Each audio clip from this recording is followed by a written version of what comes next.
BTC নিৰ্বাচনত অৱশেষত হেও মানিলে অসম গণ পৰিষদে আঞ্চলিকতাবাদৰ কথা কৈ এবাৰ বিটিসি পৰিষদীয় নিৰ্বাচনত এককভাৱে প্ৰাৰ্থিত্ব প্ৰদান কৰিছে অসম গণ পৰিষদে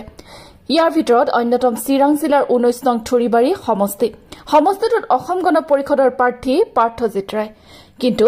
শেষ মুহূৰ্তত পাৰ্থজিৎ ৰায়ে প্ৰত্যাহাৰ কৰে নিজৰ মনোনয়ন পত্ৰ কিন্তু কি কাৰণত প্ৰত্যাহাৰ কৰিলে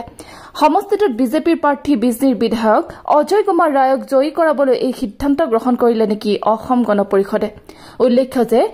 2020ৰ বিটিসি নিৰ্বাচনত অসম গণ পৰিষদৰ প্ৰাৰ্থী পাৰ্থজিৎ ৰায়ে থুৰিবাৰী সমষ্টিত প্ৰতিদ্বন্দ্বিতা আগবঢ়াই 8517টা ভোটত জয়লাভ কৰিছিল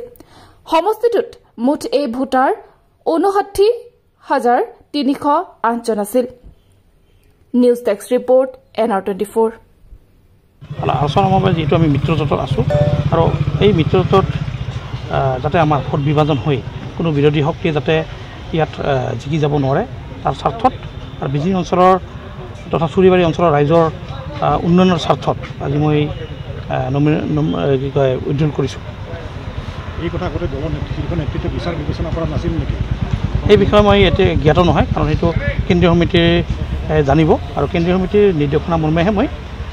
আজি উজ্জ্বল প্ৰক্ৰিয়াত মানে অংশগ্ৰহণ কৰি উজ্জ্বল কৰিলোঁ